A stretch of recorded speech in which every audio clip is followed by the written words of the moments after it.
tudo bem com você? Seja bem-vindo a mais um vídeo aqui da Cia da Vila, onde a gente vai compartilhar um pouco da lição da Escola Sabatina dessa semana. Meu nome é Felipe e é um prazer muito grande estar aqui para mais uma vez a gente abrir a Palavra de Deus e falar um pouquinho sobre aquilo que Deus preparou para nós no dia de hoje. Antes de você iniciar esse vídeo aí com a gente, se inscreve no canal se não está inscrito e dá like antes do vídeo carregar. Isso é muito importante para que você receba novos vídeos da Cia da Vila e para que outras pessoas também possam ter acesso a esse vídeo e recebam ali na sua timeline os vídeos da Cia da Vila. Vamos lá, a lição dessa semana vem falando como título: Não há condenação, nenhuma condenação. É um título baseado em Romanos capítulo 8, versículo 1, um texto muito importante de Paulo, um dos mais conhecidos e que tem grande valor para nós, pelo menos para mim tem, espero que para você também tenha. E a gente vai acompanhar agora, vou pedir para você, se você quiser acompanhar, abrir sua Bíblia em Romanos capítulo 8, versículo 1. E aqui está dizendo o seguinte, se você ainda não achou, dá pausa e a gente retoma. Aqui diz o seguinte, Romanos capítulo 8, versículo 1. Agora, nenhuma condenação há para os que estão em Cristo Jesus, que não andam segundo a carne, mas segundo o Espírito. Cara, esse texto é muito legal, esse texto é muito importante, ele vem trazendo uma coisa de Deus muito boa para nós, né? Ele vem dizendo que não há condenação para nós que estamos em Cristo Jesus, conectados em Cristo Jesus, vivendo com Cristo Jesus. Então, é uma coisa muito boa e eu quero compartilhar com vocês um pouquinho de tudo aquilo que vem trazendo de bagagem nesse texto, né? E uma das piores coisas que tem, eu acredito, é a gente ser condenado. Principalmente quando a gente é condenado com razão, né? Por alguma coisa errada que a gente fez. No meu trabalho eu fiz uma coisa errada e tive que responder um relatório, mas eu virei para a pessoa que fez o relatório e falei assim: eu queria te agradecer porque você escreveu tudo isso sobre mim e porque isso aqui vai me ajudar a ser um profissional melhor na minha área. Então, eu fui condenado por uma coisa que eu fiz e foi uma das piores sensações que eu tive na minha vida. E aqui vem dizendo que não há condenação para você, independente daquilo que você tenha feito, se você aceita Jesus Cristo como seu único Salvador. Eu não estou dizendo que não há consequências, eu estou dizendo que não há condenação. Isso aqui vem de um entendimento daquilo que a gente chama sobre graça. Aquilo que a gente entende como graça, como sendo a morte de Cristo na cruz e o favor imerecido através dele. E aceitar a Jesus Cristo nos livra da condenação. Quando? Quando Jesus voltar? Não. O texto já vem a primeira palavra do texto vem dizendo: agora, hoje, eu garanto para você, agora, não há condenação para você que aceita Jesus Cristo. Não há condenação para você que aceita o Filho de Deus. E a questão aqui é aceitar ou não aceitar, querer ou não querer.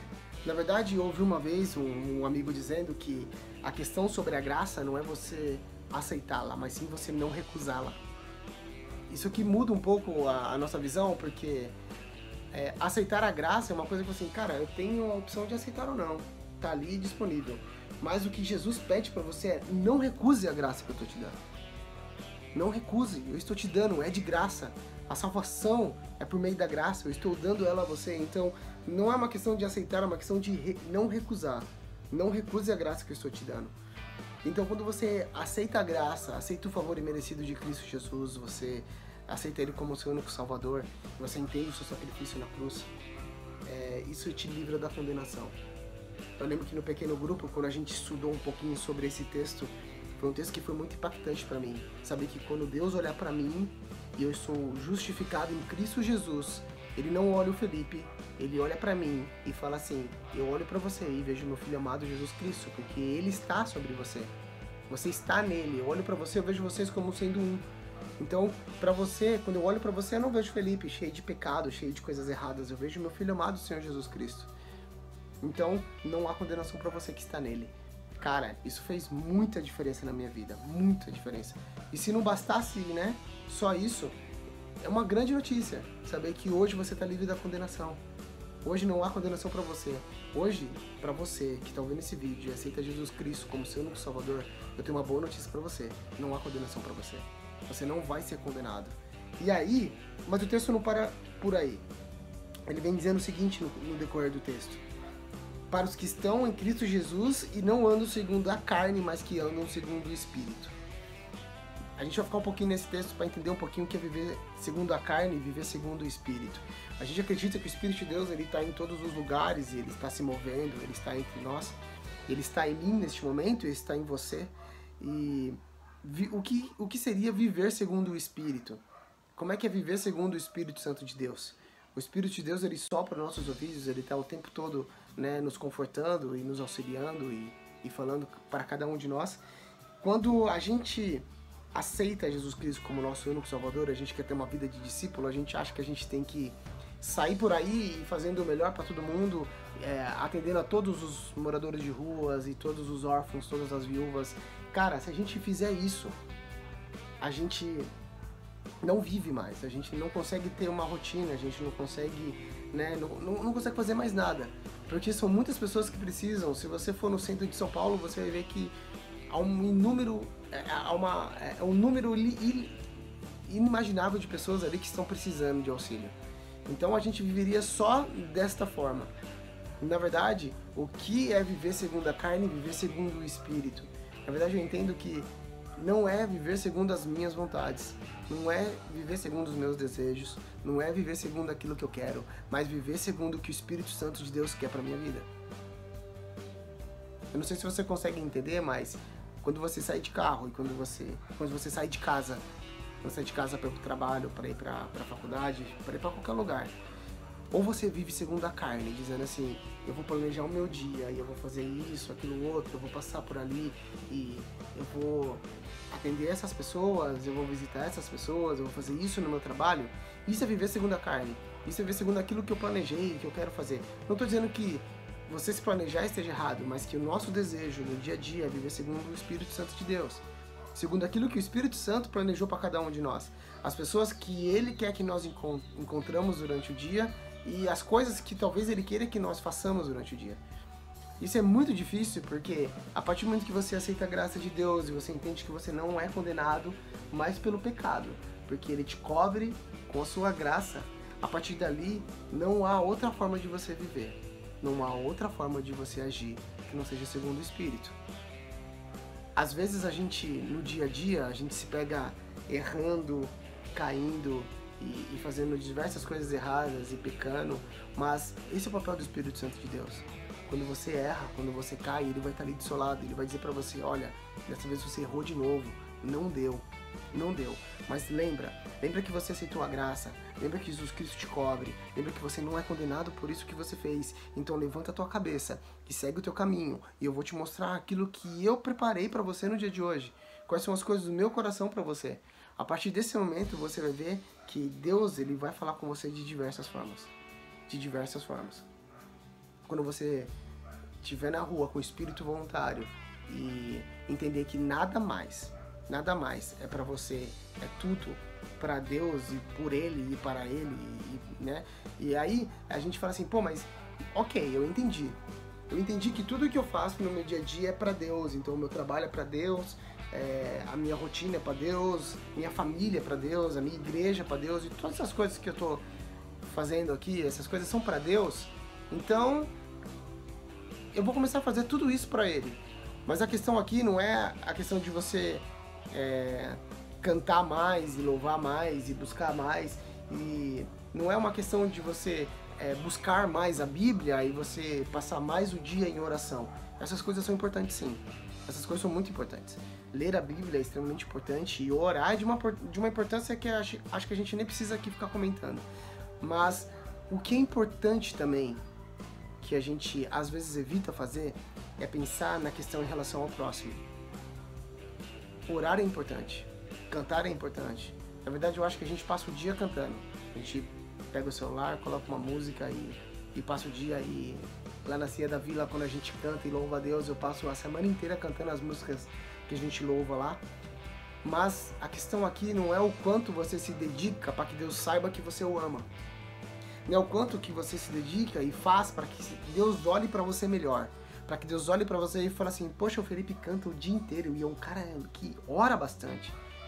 E é um cara que, né, me busca o tempo todo e está sempre falando comigo. Eu acho que essas coisas são importantes. Mas existe uma coisa, para mim, que é de extremamente importância junto com essas coisas.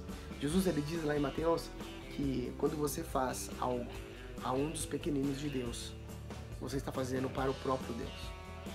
Quando alguém com fome, você dá de comer, e alguém com sede, você dá de beber.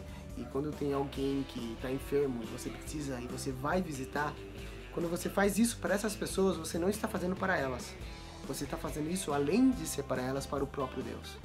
Porque você acredita que o Espírito de Deus que vive em você, que te move, que não faz você viver segundo a carne, mas segundo a vontade de Deus, ele não está somente em você, mas ele está também no próximo.